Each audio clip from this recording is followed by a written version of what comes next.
আমাকে উপেক্ষা করার সাহস কি করে হলো তোর? তুই যার প্রেমে মগ্ন হয়ে আমাকে উপেক্ষা করলি, যার চিন্তায় তুই এত ডুবে আছিস, সেই মানুষটাই তোকে সম্পূর্ণ ভুলে যাবে, তোকে একদিন চিনতেই পারবে না। এই একটিমাত্র কথাতেই মুহূর্তের মধ্যে বদলে গেল এক নারীর জীবন। কণ্য ঋষির একটি সুন্দর আশ্রম ছিল। সেই আশ্রমেই বড় হয়ে উঠেছিল তার পালিত কন্যা শকুন্তলা। রূপে, গুণে এবং বুদ্ধিতে সে ছিল অতুলনীয়। আশ্রমের সমস্ত কাজ সে অত্যন্ত যত্ন করে করত। সেই সময় রাজা দুষ্যন্ত একদিন শিকার করতে করতে জঙ্গলের গভীরে চলে আসেন।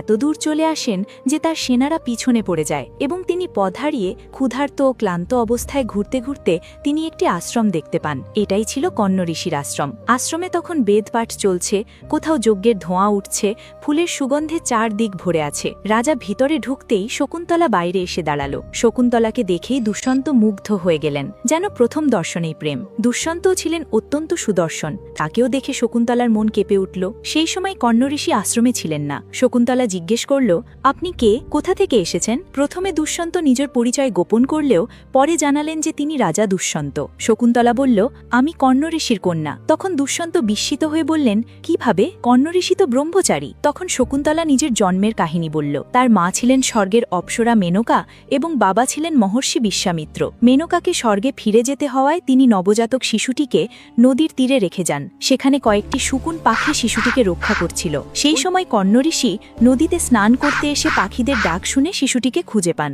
এবং আশ্রমে নিয়ে এসে নিজের কন্যার মতো লালন পালন করেন। শকুন পাখিরাই তাকে রক্ষা করেছিল বলে তার নাম রাখা হয় শকুন্তলা। এই কথা শুনে দুষ্যন্ত বললেন, আমি তোমাকে বিয়ে করতে চাই। শকুন্তলা দ্বিধায় পড়ে বলল, আমি কিভাবে রাজি হব? আগে তো বাবাকে জিজ্ঞেস করতে হবে। তখন দুষ্যন্ত বললেন, আমাদের ধর্মে 8 প্রকার বিবাহ আছে। তার মধ্যে একটি হল গন্ধর্ব বিবাহ, যেখানে ছেলে ও মেয়ে দুজনেই সম্মত হয়। শেষ পর্যন্ত দুজনের সম্মতিতেই তাদের গন্ধর্ব বিবাহ সম্পন্ন হল। কিছুদিন আশ্রমে কাটিয়ে দুষ্যন্ত রাজ্যে ফিরে গেলেন। যাওয়ার সময় বললেন, আমি রাজ্যে গিয়ে সব ব্যবস্থা করে তোমাকে নিয়ে যাব। কিন্তু তিনি আর ফিরে এলেন না। একদিন শকুন্তলা আশ্রমে বসে রাজা দুষ্যন্তের স্মৃতিতে গভীরভাবে ডুবেছিল। ঠিক সেই সময় আশ্রমে এক মহর্ষি এসে উপস্থিত হলেন। কিন্তু শকুন্তলার মন যেহেতু দুষ্যন্তের ভাবনায় মগ্ন ছিল, তাই তিনি সেই ঋষিকে দেখতে পেলেন না এবং যথাযথভাবে অতিথি অভ্যর্থনাও করতে পারলেন না।